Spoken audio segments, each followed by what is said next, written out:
அன்பு தெய்வ பிள்ளைகளே, நாம் ஆராதிக்கிற தேவன் அவர் நேற்றும் இன்றும் என்றும் மாறாதவராக இருக்கிறார். நாம் தொடர்ச்சியாய் தேவனுடைய ராஜ்யத்தை குறித்து நாம் படித்து கொண்டிருக்கிறோம். பரலோகத்திலே ஆமீன் பாருங்கள், எந்த ஒரு நிகழ்வு சந்தோஷத்தை உண்டாக்கும். லூக்கா எழுதின சுவிசேஷம் அதனுடைய 15வது அதிகாரத்தை திருப்பிக் கொள்ளும். லூக்கா எழுதின சுவிசேஷம் அவருடைய 15வது அதிகாரம் 7வது வசனத்தை வாசிப்போமா?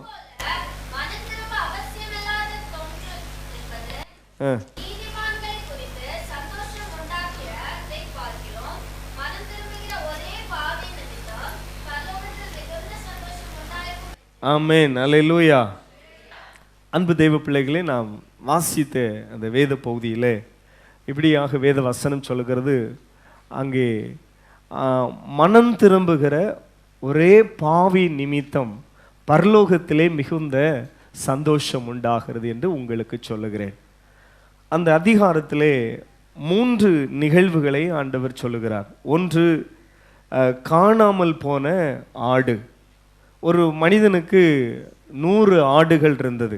அவன் சந்தோஷமா அதை மேய்த்து கொண்டிருந்தான். திடீரென்று சொன்னால் ஒரு நாள் அவைகளில் ஒன்று காணாமல் போனது. ஒரு ஆடு மிஸ்ஸிங். அவன் பாருங்கள், 99 ஆடுகளை அவன் அப்படி விட்டுவிட்டு காணாமல் போன அவன் ஆடை தேடி அலைந்தான். அந்த காணாமல் போன ஆடு, ஒரு வாயை திறந்து சொல்லுங்களேன், காணாமல் போன ஆடு. ஒரு பழைய பாடல் உண்டு, மந்தையில் சேரா ஆடுகள் ஏராளம் என்று. இன்றைக்கும் அப்படித்தான் நாம் வாழ்கிற இந்த உலகம். ஆமென் பாருங்கள், மந்தை என்று சொல்லும் பொழுது இயேசு நமக்கு நல்ல மேய்ப்பராக இருக்கிறார். நாம் எல்லாம் சபைக்குள்ளே ஒரு தேவ பிள்ளை வந்தால் அது ஒரு மந்தைக்குள் வந்தது போல், ஒரு தொழுவத்துக்குள் வந்தது போல். ஆமென் பாருங்கள், அதனுடைய அர்த்தம். அதிலே சபைக்குள்ளே பாதுகாப்பு இருக்கிறது, ஆமென், பராமரிப்பு இருக்கிறது. கர்த்தர் தாமே நல்ல மேய்ப்பராக இருக்கிறார். ஒரு திரளான ஆடுகளை வளர்க்கிற ஒரு மேய்ப்பனை நாம் கவனிப்போமேயானால், அந்த மேய்ப்பன் இரவும் பகலும் ஆடுகளை போஷிக்கிறதிலும் பாதுகாப்பதிலும் கவனம் செலுத்துவார். அதே போல நம்முடைய நல்ல மேய்ப்பர் இரவும் பகலும் நம்மளை பாதுகாக்கிறவராக இருக்கிறார். நம்ம எங்கெல்லாம் டிராவல் பண்ணுறோமோ அங்கெல்லாம் ஆண்டவர் நம்மளை பாதுகாக்கிறார், நம்மளை போஷிக்கிறார், நமக்கு வேண்டிய நன்மைகளை தருகிறார், நல்ல மேய்ப்பனாக இருக்கிறார். ஆமீன். அப்போ காணாமல் போன ஆடு. யாரெல்லாம் பாருங்கள் இயேசுவை அறிந்தும் இந்த நாட்களில் தூரமாக இருக்கிறார்களோ, சபைக்குள்ளே வராமல் இருக்கிறார்களோ, அவர்கள்லாம் காணாமல் போன ஆடு. அப்போ இயேசு எப்பொழுதும் பாருங்கள், இன்றைக்கும் இந்த சபையிலே ஆராதிக்கிறதிலே சில ஆடுகள் காணாமல் போன ஆட்டுக்காக இயேசு ஏங்குகிறார். ஆமீன். போதகர் ஏங்குகிறார். ஆமீன். குடும்பங்கள் ஏங்குகிறது. ஐயோ, என் பிள்ளை சபைக்குள்ளே வரலையே, ஐயோ என் புருஷன் சபைக்குள்ளே வரலையே என்று சொல்லுகிற அந்த அங்கலாய்ப்பு இருக்கிறது. கர்த்தரதை காண்கிறார். ஏன் பாருங்கள், ஆமீன். அப்போ இங்கே வேதத்திலே வாசிக்கிறோம், காணாமல் போன ஆடு.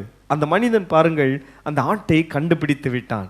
வேதத்தில் வாசிக்கிறோம், அவன் பாருங்கள் தேடி போகும்பொழுது அந்த ஆடை என்ன செய்தான்? கண்டுபிடித்து விட்டான். அதை உடனே பாருங்கள் 5வது வசனத்தை பார்க்கிறோம். கண்டுபிடித்த பின்பு அவன் சந்தோஷத்தோடு அதை தன் தோள்களின் மேல் போட்டுக்கொண்டு, சொல்லுங்க, சந்தோஷத்தோடு தன் தோள்கள் மேல் போட்டுக்கொண்டு. இயேசு நல்ல மேய்ப்பராக இருக்கிறார். அவர் பாருங்கள் நல்ல ஆயனாக இருக்கிறார். பல வேளையிலே ஆடையும் இயேசுவையும் கம்பேர் பண்ணி நிறைய வேத வசனங்கள் இருக்கிறது. இயேசு சொல்லும் பொழுது நானே வழி, நானே சத்தியம், நானே ஜீவன் என்று சொல்லியிருக்கிறார். ஆடுகளுக்காக ஜீவனை கொடுத்தார் இயேசு. ஐ இயேசு ஆடுகளுக்காக ஜீவனை கொடுத்தார். பைபிள் சொல்லுகிறது, பாவத்தின் சம்பளம் மரணம். மனிதன் ஏதாவது ஒரு கம்பெனியில் ஒர்க் பண்ணுறாங்கன்னா கண்டிப்பாக அவங்களுக்கு சேலரி உண்டு, சம்பளம் உண்டு. அதே போல் இந்த உலகத்தில் பாவம் செய்கிற ஆத்துமா சாகும் என்று சொல்லி வேதத்தில் வாசிக்கிறோம். அப்போ நீங்களும் நானும் மரிக்க வேண்டிய இடத்துல இயேசு நமக்காக பலியானார். நம்முடைய பாடுகள், நம்முடைய துக்கங்கள், நம்முடைய வேதனைகள் எல்லாவற்றையும் சுமந்து கொண்டார். அதனால நம்ம பாரம் சுமக்க வேண்டிய அவசியம் இல்லை, நம்ம சாபம் சுமக்க வேண்டிய அவசியம் இல்லை. நம்ம இயேசுவிடத்திலே வர வேண்டும். இயேசு ஆமீன் நம்முடைய பாவம், சாபம், அக்கிரமம் எல்லாவற்றையும் அவர் சுமந்து தீர்த்து விட்டார். ஏன் ஒரு மனிதன் பைபிளை கையில் எடுத்தால், அவன் பாருங்கள் இயேசுவை சேவிக்க ஆரம்பித்தால், இந்த உலகத்திலே நிறைய மனிதர்கள் பாருங்கள் பலவிதமான காரியங்களை செய்வார்கள். பாவம் சாபம் மாறுகிறதற்காக தங்கள் சரீரத்தை கிழித்து கொள்வார்கள், தங்களை உபத்திரவப்படுத்தி பலவித காரியங்கள், நெடுதூரம் நடந்து போவார்கள். சிலர்லாம் பாருங்க புண்ணிய ஸ்தலங்களுக்கு கடந்து செல்வாங்க. எப்படின்னா எல்லாம் நம்பிக்கை உடையவர்களும் பாவத்தை போக்கணும், சாபத்தை போக்கணும், அதுக்காக தான தர்மம் செய்கிறவங்க கூட உண்டு. ஆனால் இன்றைக்கும் பாருங்கள், சிலுவையை நாம் நோக்கி பார்த்தால் போதும்.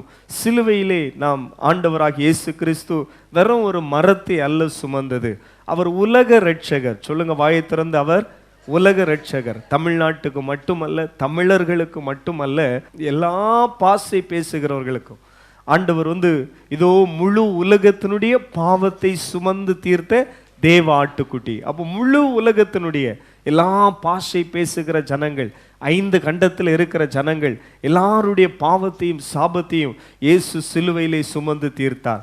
யாரெல்லாம் கர்த்தராகிய இயேசு கிறிஸ்துவை விசுவாசிக்கிறார்களோ அவர்கள் பிழைத்துக் கொள்கிறார்கள்.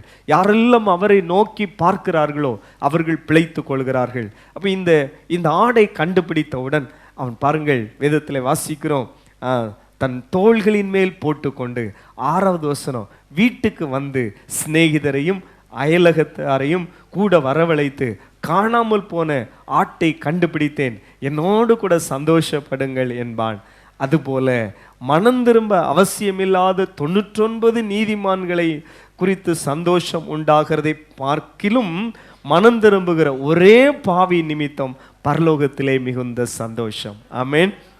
கரங்களை வீழ்த்தி ஒரு அல்லேலூயா சொல்லுங்களேன். நிறைய பேர் பரிசுத்தமாய் வாழணும்னு ஆசைப்படலை, பரலோகத்துக்கு போகணுங்கிற ஆசையும் நிறைய பேருக்குள்ள இல்லை. இந்த 99 ஆட்டை குறித்து சந்தோஷம்தான். ஆனால் பாருங்கள், காணாமல் போன அந்த ஆடு எப்படியாவது நான் மனம் திரும்பணும், நான் ரட்சிக்கப்படணும், நான் ஞானஸ்நானம் எடுக்கணும், நாம் பரலோகத்துக்கு போகணும், நாம் தேவனோடு கூட நடக்கணும் என்று சொல்லி பாருங்கள் ஒரு ஆசை. இன்றைக்கும் தன்னை தேடுகிற உணர்வுள்ளவன் உண்டோ என்று பூமி எங்கும் கர்த்தருடைய கண் அப்படி உலாவிட்டே இருக்குது. 24 hours பரலோகம் இயங்கி கொண்டே இருக்கிறது. ஒரு கையை உயர்த்தி ஸ்தோத்திரம் பண்ண மாட்டீங்களா? ஸ்தோத்திரம் ஸ்தோத்திரம். நம்ம ஜெபத்திற்கு பதில் தரும்படியாய், நம்மை வழிநடத்தும்படியாய், நம்மளை உணர்த்தும்படியாய் 24 மணி நேரமும் பரலோகம் கதவுகள் திறந்திருக்கிறது. நம்முடைய துதி ஸ்தோத்திரங்களை ஏறெடுக்கிறார், கேட்கிறார். நம்முடைய விண்ணப்பத்தை கேட்கிறார். அதே போல நமக்கு உதவி செய்யும்படியாய், ஒத்தாசை செய்யும்படியாய் 24 மணி நேரமும், சில இடங்கள் எல்லாம் 24 hours சர்வீஸ்ன்னு எழுதி போட்டிருக்கோம். ஆனால் நம்ம கால் பண்ணால் ஃபோன் அட்டன் பண்ண மாட்டாங்க, போய் பார்த்தாலும் டோர்லாம் க்ளோசிங்கில் இருக்கும். ஆனால் பரலோகம் 24 மணி நேரமும் செயல்பட்டு கொண்டிருக்கிறது. கரங்களை வீழ்த்தி ஒரு அல்லேலூயா சொல்லுங்களேன். ஆமேன். பாருங்கள், ஒரு முறை நான் ஒரு தகவலை இப்படியாக வாசித்தேன். ஷிப்பில் ஒர்க் பண்ணுற பிரதர்ஸுக்கு தெரியும், ஷிப்பில் உள்ள இன்ஜின் ஒரு காலம் ஆஃப் பண்ண மாட்டாங்களாம். அது எப்பொழுது என்ன செய்யிட்டே இருக்குமா, இயங்கி கொண்டே இருக்குமா. அன்பு தேவப்பிள்ளை, உலகம் மனிதன் கண்டுபிடித்த அளவட்டல் இயக்குகிற சில ஒரு ஷிப்பே எப்பொழுதும் இயங்கி கொண்டே இருக்குமே. ஆனால் பாருங்கள், நான் சொல்லுகிற விஷயம், பரலோகம் நமக்காக இரவும் பகலும் செயல்பட்டு கொண்டே இருக்கிறது. அப்போ ஒரு பாவி மனம் திரும்பும் பொழுது, இன்றைக்கும் யாராவது ஒரு நபர் இயேசுவை சொந்த இரட்சகராய் ஏற்றுக்கொண்டு பழைய வாழ்க்கைக்கெல்லாம் ஒரு முற்றுப்புள்ளி. கிறிஸ்தவத்தினுடைய ஃபஸ்ட்டு ஸ்டெப் என்ன தெரியுமா? ஒரு மனிதன் கிறிஸ்துவுக்குள்ளே வந்தால் ஃபஸ்ட்டு ஸ்டெப்பு, ஸ்கூலில் ஃபஸ்ட்டு ஃப்ரீ கேஜி, அப்படி தானம்மா? அடுத்தது எல்கேஜி, அடுத்தது யூகேஜி. பிள்ளைங்கள்லாம் இப்போ தான் நிமிர்ந்து பார்க்குறாங்க, என்னடா நம்ம ஸ்கூல் சொன்னது போல் இருக்குன்னு. இதே போல் கிறிஸ்தவ வாழ்க்கையில் ஃபஸ்ட்டு ஸ்டெப் என்னது சொல்லுங்கள்? மனம் திரும்புதல். வாயை திறந்து சொல்லுங்க, எல்லாரும் சொல்லுங்களேன். என்ன செய்கிறது? நம்ம என்ன ரூட்டில், எல்லாருக்கும் ஒவ்வொரு ரூட் உண்டு, எல்லாருக்கும் ஒரு உலக மனுஷன் சொன்னால் என் வழி தனி வழின்னா, இதே போல் இங்கே இருக்கிற எல்லாருக்கும் டைரியை எடுத்து பார்த்தா எல்லாருக்கும் ஒரு வே ஆஃப் ஸ்டைல் உண்டு, எல்லாருக்கும் ஒரு தனி வழி உண்டு. எல்லாருக்கும் அந்த வழியில் யாரும் குறுக்க போகக்கூடாது. சொல்லுவாங்க, என் வழியில் என்ன செய்யாத, குறுக்க வராத. மனைவிட்ட சொல்லுவாங்க, அல்லட்ட மனைவி புருஷன்ட்ட சொல்லுவாங்க. பிள்ளைகள் தான் டெரராக இருக்காங்க, சொல்லுவாங்க அம்மா அப்பாவை பார்த்து, என் வழியில் என்ன செய்யாதுங்க, குறுக்க வராதுங்க. ஆனால் கிறிஸ்தவத்தினுடைய ரகசியம் என்ன தெரியுமா? ஜீசஸை அடிக்கடி நம்ம வழியில் கிராஸ் பண்ண வைக்கணும், நம்ம வாழ்க்கையில் குறுக்கிட வைக்கணும். அவர் யாருக்கு வாழ்க்கையிலலாம் குறுக்கிடுகிறாரோ அவங்க வாழ்க்கையெல்லாம் ஆசீர்வாதமாக இருக்கும். கரங்களை வீழ்த்தி ஒரு ஆமைன்னு சொல்லுங்களேன். அப்போ என் வழி தனி வழி நீ போயிட்டு இருந்தோம் பார்த்தீங்களா? அப்போ ஒரு நாள் பாருங்க, இப்படி ஒரு பாட்டு உண்டு, கண்டேன் ஒரு நாள் ஆமென் இயேசுவின் அன்பை. ஹல்லேலூயா. ஒரு நாள் இயேசுவை கண்டோம். சவுலுக்கு ஆண்டவர் தரிசனமானது போல இன்றைக்கும் கர்த்தர் சிலருக்கு சொப்பனங்கள் மூலம் பேசுகிறார், தரிசனங்கள் மூலம் பேசுகிறார். இதே போல சபைக்கு வரும்பொழுது வசனம் உங்கள்கிட்ட ஆண்டவர் பேசுகிறார். ஆமென். ஆண்டவருடைய இந்த வார்த்தை சொல்லுகிற ஒரு காரியம் ஆவியானவர் சபைக்கு சொல்லுகிறதை காது உள்ளவன் கேட்க கடவான். சிலர்லாம் பாருங்க, அந்த இருதயம் நிலம் பார்த்துடுங்க. இருதயம் என்னது? நிலம், விவசாய நிலம், நல்ல பண்படுத்தி நல்ல உழுது போட்டு தானியம் விதைக்கிறதுக்கு அப்படி இருக்கிறவங்கள இருதயம் நிலம். இப்போ விதைக்கிற மனுஷன் விவசாயி இருக்கிறாம்ல, அது வேத வசனம். விதை என்னது? வேத வசனம். நல்ல நிலத்திலே விழுகிற இந்த வசனம்லாம் 30, 60, 100 நல்ல பலன் கொடுத்து ஆமென் பாருங்கள், அந்த மனிதன் கிறிஸ்துக்குள்ளே வளருகிற மனிதனாய் மாறுவான். கரங்களை வீழ்த்தி ஒரு அல்லேலூயா சொல்லுங்களேன். ஆமென். பாருங்கள், இப்போ வேதத்திலே வாசிக்கிறோம். அப்போ கிறிஸ்தவத்தினுடைய ஃபர்ஸ்ட் ஸ்டெப் அங்கே சொல்லப்பட்டிருக்கிறது. ஆமென். பாருங்கள், மனம் திரும்ப அவசியம் இல்லாத 99 நீதிமான்களை குறித்து ஆண்டவர் பாருங்கள் சந்தோஷம் உண்டாகிறதை பார்க்கலாம். மனம் திரும்புகிற ஒரே பாவி நிமித்தம். அந்த லைன் அப்படி கொஞ்சம் கவனிங்களேன். மனம் திரும்புகிற ஒரே பாவி நிமித்தம் பரலோகத்திலே மிகுந்த என்னது உண்டாகிறது? சந்தோஷம் உண்டாகிறது. ஆமென். அப்போ யார் மனம் திரும்புகிறாங்களோ, என் பழைய வாழ்க்கைக்கெல்லாம் ஒரு முற்றுப்புள்ளி, பழைய ஃப்ரெண்ட்ஸுக்கெல்லாம் ஒரு முற்றுப்புள்ளி, பழைய நம்பிக்கை, பழைய காரியம் முற்றிலுமாய் அந்த அப்படி டேனிங் அப்படின்னு சொல்லியாச்சுன்னா சில இடத்துல இந்த டிரைவ் பண்ணுறவங்களுக்கு தெரியும், யூ டேன் அப்படின்னு போட்டிருக்கோம். அப்போ ஃபுல்லாக அப்படி கட் பண்ணுறது யூ டேன். நம்ம அந்த மனம் திரும்புதலுக்கு என்ன ஒரு எக்ஸாம்பிள், இங்கேருந்து நாகர்கோயில் போகணுன்னு நினைப்போம். ஆனால் திடீர்னு அந்த பக்கத்துலேருந்து பஸ் ஏறுற ஆள் இந்த பக்கத்தில் வந்து சிலவங்க சொல்லுவாங்க வீட்டுக்கே வந்துடுவாங்க. சிலவங்க நாகர்கோயில் போகணுன்னு நினச்சேன், அதில் மனம் மாறி எங்கே வந்தேன்? வீட்டுக்கு வந்து. இதே போல் நம்முடைய வாழ்க்கையில் ஒரு யூ டேன், அதுதான் மனம் திரும்புதல். அப்போ ஒரு மனிதன் இந்த பூமியிலே தான் செய்கிற எல்லா பாவங்கள், தான் செய்கிற எல்லா தவறுகளை விட்டு விட்டு மனம் திரும்பும் பொழுது பரலோகம் சந்தோஷப்படுகிறது. பரலோகம் முதல்ல என்னது? சந்தோஷப்படுகிறது. சபைக்கும் சந்தோஷம். ஒரு சகோதரன் ஒரு சகோதரி புதிதாய் சர்ச்சைக்குள்ள வந்தாச்சுன்னா சபைக்கு சந்தோஷம், அந்த வீட்டுக்கு சந்தோஷம். ஒரு சகோதரி சபைக்குள்ளே வந்தா அந்த பிள்ளைகள் புருஷன் ஏற்கனவே சபைக்குள்ளே இருக்கிறாங்கன்னு அவங்களுக்கு ஒரு சந்தோஷம். ஒரு சகோதரன் சபைக்குள்ளே வந்தா மனைவி பிள்ளைகளுக்கு சந்தோஷம். பிள்ளைகள் சபைக்குள்ளே வந்தாச்சுன்னா அந்த பெற்றோருக்கு ஒரு சந்தோஷம். அப்போ சபைக்கும் சந்தோஷம். ஒரு பாவி மனம் திரும்பும் பொழுது பரலோகத்தில் சந்தோஷம் உண்டாகிறது. சபைக்கு சந்தோஷம் உண்டாகிறது, அந்த வீட்டுக்குள்ள சந்தோஷம் உண்டாகிறது, அந்த மனுஷனுக்கு சந்தோஷம் உண்டாகிறது. கரங்களை வைத்து ஒரு ஆமை சொல்லுங்களேன். இயேசு சமாதான காரணர், இயேசு சமாதான பிரபு. அவர் பிறப்பதற்கு பல நூற்றாண்டுகளுக்கு முன்பாகவே அவருடைய நாமம் என்ன என்று பைபிள் சொல்லுகிறது? அவர் சமாதான பிரபு, அவர் சமாதான காரணர். ஆண்டவர் சொல்லும் பொழுது, நான் உங்களுக்கு என்னுடைய சமாதானத்தை வைத்து சொல்லுகிறேன், உலகம் கொடுக்கிற சமாதானம் அல்ல. என்னுடைய சமாதானத்தை உங்களிடத்திலிருந்து ஒருவனும் என்ன செய்ய முடியாது, எடுத்து போட முடியாது. நாம் வாழ்கிற உலகம் எப்படிப்பட்ட தெரியுமா? பணம் இருந்தா எல்லாம் சாதிக்கலாம், பணம் இருந்தா எல்லாம் வாங்கலாம், அது எங்கேயும் அலைந்தெல்லாம் போக வேண்டியதில்லை. முன்னாலெல்லாம் பாருங்க, இந்த சூப்பர் மார்க்கெட் வந்த உடனே மக்களுக்கெல்லாம் ஒரு மகிழ்ச்சி, எல்லாத்தையும் ஒரே இடத்துல போய் என்ன செய்யலாம், வாங்கிடலாம். இப்போ அதை விட அட்வான்ஸ் என்ன தெரியுமா? வீட்டில் இருந்தே ஃபோன் பண்ணால் போதும், என்ன வேணும்னாலும். ஈவன் ஒரு கார் வேணும்னாலும் ஏதோ நெட்டில் பார்த்து ஒரு ஜஸ்ட் ஒரு மிஸ்கால் கொடுத்தீங்கன்னா போதும், அடுத்தது அவன் உங்களை விட மாட்டான். சார் ப்ளீஸ் உங்கள் அட்ரஸ் சொல்லுங்கள், லொக்கேஷன் அனுப்புங்கன்னு அடுத்த 5 நிமிஷத்தில் வந்துடுவான். கார் மட்டும் இல்லை, ஒரு இந்த ரியல் எஸ்டேட், ஒரு பிளாட்டு, ஒரு வீடு, கோல்டு, என்ன வேணும்னாலும், ஈவன் ஃபுட்டு, சின்ன விஷயத்துலேருந்து பெரிய விஷயம் வர என்னது வேணும். ஆனால் சொல்லுங்க, பணம் இருந்தா எல்லாம் வரும். ஆனா இந்த சமாதானம், சந்தோஷம், நிம்மதியா வீட்டில் ஒரு 10 மணி போல தூங்கிட்டு காலையில் 5 மணிக்கு சுகமா எழும்புகிற இந்த ஒரு நிம்மதி இயேசுவிடத்திலே மட்டும்தான் உண்டு. ஆண்டவர் சொல்லுகிறார், அம்மை பாருங்கள், என்னுடைய சமாதானத்தை உனக்கு வைத்து செல்லுகிறேன். எத்தனை மனிதர்கள் பணம் இருக்கிறதையா, ஆனால் சமாதானம் இல்லை, சந்தோஷம் இல்லை. மனிதன் பாருங்கள், நம்ம சுகமா தூங்கின பிறகும் இந்த உலகம் ஏங்கிட்டு இருக்கிறது. அநேகர் பாருங்கள் அலைந்து கொண்டிருக்கிறார்கள். ஆனால் இன்றைக்கும் அன்பு தேவ பிள்ளைகளே, வேத வசனம் சொல்லுகிறது, ஆமென், நானே உன்னுடைய பரிகாரியாகிய கர்த்தர். அப்போ சமாதானம், சந்தோஷம் இதெல்லாம் தாண்டி நித்திய ஜீவன். நித்திய ஜீவன் யாரிடத்தில் இருக்கிறது?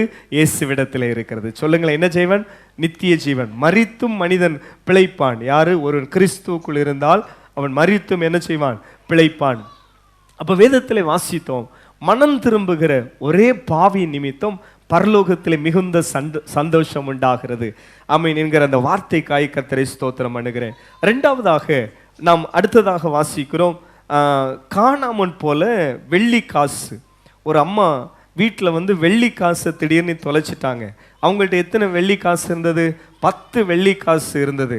அதில் ஒரு காசு காணாமல் போனது. உடனே பாருங்க, விளக்க கொளுத்துகிறாங்க, வீட்டை பெருக்குகிறாங்க. அதை கண்டுபிடிக்கும் வரை ஜாக்கிரதையாய் தேடாமல் இருப்பாளோ? கண்டுபிடித்த பின்பு 9ஆம் வசனம், தன் சிநேகிதர்களையும் அயல் வீட்டுக்காரர்களையும் கூட வரவழைத்து, காணாமல் போன வெள்ளிக்காசை கண்டுபிடித்தேன், என்னோடு கூட சந்தோஷப்படுங்கள் என்பாள் அல்லவா. 10வது வசனத்தை கவனிங்க, மனம் திரும்புகிற ஒரே பாவி நிமித்தம் தேவனுடைய தூதருக்கு முன்பாக சந்தோஷம் உண்டாயிருக்கிறது உங்களுக்கு சொல்லுகிறேன். அப்போ ஒரு மனிதன் மனம் திரும்பி ஞான ஸ்நானம் எடுக்க வந்துட்டா தூதர்களும் உற்று கவனிக்கிறார்கள்.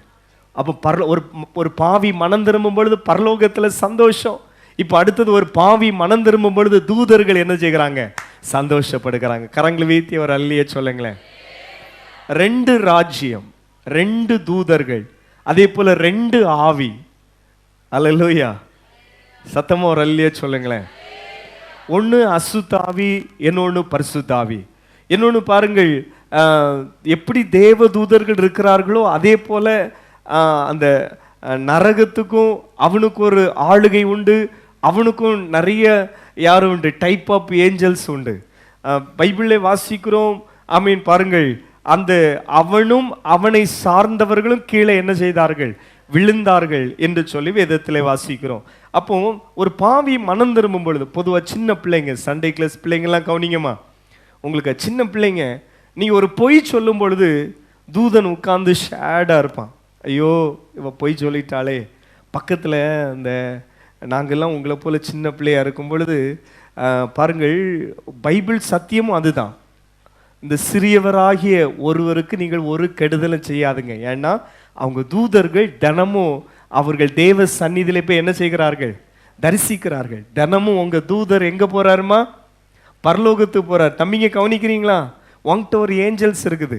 உங்கள்கிட்ட அதான் சின்ன பிள்ளைங்களெல்லாம் அந்த தூதர் தான் பாதுகாக்கிறது. இப்போ அந்த பாருங்க, இந்த ரெண்டு ஏஞ்சல்ஸ் இருக்கும். ஒன்று யாரு? தேவதூதன் பக்கத்தில் இருப்பார். இன்னொன்று என்னது இருக்கும்? சாத்தானும் இருப்பான். நீ பொய் சொன்னோன்னு அவன் சந்தோஷப்படுவான், அவன் டான்ஸ் ஆடுவான். இவளை என்ன செய்ய வச்சுட்டேன்? சாத்தான் என்ன செய்வான்? இவளை என்ன செய்ய வச்சுட்டேன்? பொய் பேச வச்சுட்டேன்னு சாத்தான் சந்தோஷப்படுவான். தேவதூதன் ஷேடாக இருப்பாப்ல. அதே நேரம் நீ உண்மையை பேசினா தூதன் சந்தோஷமா இருப்பாப்ல. சாத்தான் இவன் ரொம்ப அப்படி ஷேடாக இருப்பான். எப்படி இவனை நம்ம பக்கம் இழுக்கிறதுன்ட்டு சாத்தான் முயற்சி பண்ணுவான். இவனை எப்படி நம்ம பக்கம் இழுக்கலான்னு சொல்லி தூதன் இருப்பான். அப்போ எப்பவும் உங்க பக்கத்தில் ஏஞ்சல்ஸ் இருக்கிறாங்க உங்களை பாதுகாக்கும்படியாக. அதுமல்ல பாருங்கள், இன்னைக்கு இன்னும் நமக்கு நல்ல விளங்கும்படியாக பரிசுத்த ஆவியானவரை துக்கப்படுத்தாதிருங்கள் என்று பைபிள் சொல்லுகிறது. உங்களுக்குள்ள இருக்கிற பரிசுத்த ஆவியானவர் நீங்க என்ன செய்யக்கூடாது? துக்கப்படுத்தக்கூடாது. இப்போ இவனிடத்துல குறைவு உண்டானவுடன் அவனுடைய நண்பர்கள்லாம் என்ன செய்யிட்டாங்க? போயிட்டாங்க. அங்கே ஒரு மனுஷன் நிறைய பன்றிகள் இருந்தது. அந்த பன்றியை அவன் என்ன செய்து கொண்டிருந்தான்னா மேய்க்கிறதுக்கு வேலைக்கு சேர்ந்தான். அந்த பன்றியினுடைய தவிட்டால் தன்னுடைய வயத்தை நிரப்பலான்னு பார்த்தா அதையும் ஓனர் என்ன செய்யிட்டான்? கண்டுபிடிச்சிட்டான். இது பன்றிக்குள்ள ஃபுட்டு, நீயா சாப்பிட்றா அப்படின்னு பாருங்கள். அப்போ தான் அவன் உணர்வடைகிறான். ஐயோ, என் தகப்பனுக்கு வீட்டில் எத்தனை பேர் வேலை செய்கிறாங்க, நான் இனி பிள்ளையாக அல்ல, அந்த அவருடைய வேலைக்காரரின் ஒருவனாக. 16 பாருங்க, அவன் அதை பாருங்கள், அப்பொழுது பன்றிகள் தின்கிற தவிட்டினாலே தன் வயிற்றை நிரப்ப ஆசையாயிருந்தான். ஒருவனும் அதை அவனுக்கு என்ன செய்யல, அது கூட கிடைக்கல. ஒரு மனிதன் பாருங்கள், தகப்பனை விட்டு தூரம் போனால், அல்லவிட்டால் இயேசுவை விட்டு தூரம் போனால், எருசலேமிலிருந்து எரிகோவுக்கு போனால், வாலிப தம்பிங்க எல்லாம் கவனிச்சிடுங்கம்மா, நீங்க கிறிஸ்துவை விட்டு தூரம் போனா பன்றிக்கு வைக்கிற தவிடு வரை என்ன செய்யாது, கிடைக்காது. அது கர்த்தர் கிடைக்காமல் போக பண்ணார். ஏன்னா எப்பா நீ அப்பாவுக்கு அன்பை உணர்ந்து ருசித்தவன், தகப்பனுடைய ஆஸ்திகளிலே களி கூர்ந்தவன், தகப்பனுடைய அன்பு, தகப்பனுடைய அரவணைப்பு எல்லாவற்றிலும் களி கூர்ந்தவன், இப்போ அதெல்லாம் விட்டுட்டு எங்கே போயிட்டா, உனக்கு பாவம். சில தம்பிங்களுக்கெல்லாம் உலகம்தான் பிடிக்கும். உலகத்தில் இருக்கிற எப்பொழுதும் சில நிகழ்வுகள், அல்லவிட்டால் அந்த கேம், இன்னும் சில ஷார்ட் வீடியோ, எப்பவும் அதிலே தான் பார்த்துட்டு இருக்கணும், அதிலே தான் அடிக்டாக இருப்பாங்க. அப்படி அல்ல பாருங்கள், இந்த மனிதன் பாருங்க, ஃபுட்டு வர கிடைக்கல. 17வது வசனம், அவனுக்கு புத்தி தெளிந்த பொழுது அவன், என் தகப்பனுடைய கூலிக்காரர்கள் எத்தனையோ பேருக்கு பூர்த்தியான சாப்பாடு இருக்கிறது, நானோ பசினால் சாகிறேன். 18 கவனிங்க, நான் எழுந்து என் தகப்பனிடத்திற்கு போய், தகப்பனே பரத்துக்கு விரோதமாகவும் உமக்கு விரோதமாகவும் பாவம் செய்தேன், இனிமேல் உம்முடைய குமாரன் என்று சொல்வதற்கு நான் பாத்திரன் அல்ல, உம்முடைய கூலிக்காரர்கள் ஒருவனாக என்னை வைத்து கொள்ளும் என்பேன் என்று சொல்லி எழுந்து புறப்பட்டு தம் தகப்பனிடத்திலே வந்தான். சொல்லுங்க பார்ப்போம். எழுந்து புறப்பட்டு எங்க வருகிறான்? தகப்பனிடத்திலே வருகிறான். எழுந்து சொல்லுங்க, எழுந்து. நாம நம்முடைய வாழ்க்கையில நிறைய விஷயங்களை பாருங்க எழும்பணும். இந்த 3 பொருட்களை பாருங்க. ஃபர்ஸ்ட் உள்ளது ஆடு. ஆடுக்கு அந்த ஆடுக்கு மிஸ் ஆகி போயிட்டுனா ரெண்டாவது கண்டுபிடிச்சி அது வந்துடுமா வராதா, அதுக்கு ஒரு நபர் தேவை, அப்படிதானே? அதை கரெக்டாக கொண்டு சேர்க்கிறதுக்கு ஒரு நபர் வேணும். வெள்ளிக்காசை பாருங்கள், அது ஒரு இடத்துலேருந்து ஒரு இடம் நகருமா, நகராது. அதையும் கண்டுபிடிக்கிறதற்கு மனிதன் தேவை. ஆனால் இந்த மனிதன், இந்த காணாமல் போன மனிதன் இருக்கான் பார்த்தீங்களா, இவனுக்கு இவன் உணர்வடையணும், இவனுக்கு புத்தி வரணும், இவன் எழும்பணும். தம்பிங்க சொல்லுங்கம்மா, யார் எழும்பணும்? இந்த வெள்ளிக்காசு எழுந்து நடந்துடுமா? இல்லை. அதுக்கு அப்போ நம்ம சிலரை நம்ம தேடி போகணும். சிலவங்களை நம்ம சந்திக்கணும், சிலவங்களை நம்ம தேடி போகணும்.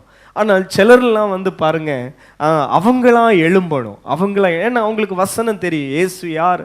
இயேசு தான் வழி, இயேசு தான் சத்தியம், இயேசு தான் ஆமீன் பாருங்கள் உலக ரட்சகர், ஆமீன் பாருங்கள் அவரை விசுவாசித்தால் பரலோகம் கிடைக்கும், ஆமீன் பாருங்கள் என்று சொல்லி கொஞ்சம் சத்தியம் தெரியும்.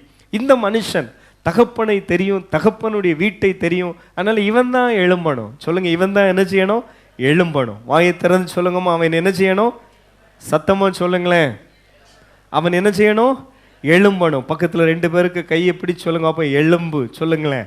கையை உலுக்கி சொல்றதுல சோத்திரம் என்ன செய்? எலும்பு. அல்லேலூயா சொன்னீங்களா? வலது பக்கம் இடது பக்கமும் சொன்னீங்களா? எலும்பு சொன்னீங்களா? எலும்பு. அங்க ஒரு வசனத்தை எப்படியாக வாசிக்கிறோம்? எழுந்து புறப்பட்டு. சொல்லுங்க, எழுந்து யாரிடத்துல வந்தான்? தகப்பனிடத்திலே வந்தான். அடுத்து பாருங்கள், தகப்பனுடைய இருதயத்தை பாருங்கள். அவன் தூரத்திலே வரும் பொழுது அவனுடைய தகப்பன் அவனை கண்டு மனதுருகி ஓடி அவன் கழுத்தை கட்டி கொண்டு அவனை முத்தம் செய்தான். நம் வேதத்தில் வாசிக்கிறோம். அப்போ பாருங்கள், தகப்பனுடைய இருதயம், ஆஸ்தியெல்லாம் அழிச்சிட்டான். யாராவது பாருங்க, தகப்பனுக்கு என்ன கோபம் வரும், அப்படிதானே? ஒரு தகப்பனாரை சந்தித்தேன். அவர் சொன்னார், அவங்க மகனுக்கு நான் ஒன்றும் கொடுக்க மாட்டேன் அப்படின்னார். என்னன்னு பார்த்தாச்சுன்னா, அவரு கொஞ்சம் அந்த தகப்பனுக்கு நஷ்டத்தை வருத்தி வைத்து விட்டார். தகப்பனுக்கு சில ஆஸ்திகளை விலைக்கு கொடுக்க வச்சு விட்டார். அப்படி பாருங்கள், அவருடைய துன்மார்க்க வாழ்க்கையினாலே தகப்பனுக்கு மிகவும் நோவை கொடுத்து விட்டார். அவர் சொன்னார், அவனுக்கு நான் என்ன கொஞ்சம் இடம் இருக்குது, அவனுக்கு ஒன்றும் கொடுக்க மாட்டேன், அவனுக்கு பிள்ளைகளுக்கு பேருக்கு என்ன செய்திருவேன்? எழுதி வச்சிருவேன், அவனை நம்பி அவனுக்கு கொடுக்க மாட்டேன். இந்த உலகத்திலும் சில தகப்பனார்கள் கடினமான இருதயமுடையவர்கள் இருக்கிறார்கள். ஆனால் பாருங்கள், நம்முடைய தகப்பனாகி இயேசு கிறிஸ்துவோ நமக்காக மனதுருகிறவர். சொல்லுங்க, வாயை திறந்து, மனதுருகிறவர். இந்த தகப்பன் அப்படி பார்த்துட்டே இருக்கிறார். ஒரு நாள் என் மகன் திரும்பி வருவான், ஒரு நாள் என் மகன் திரும்பி வருவான்.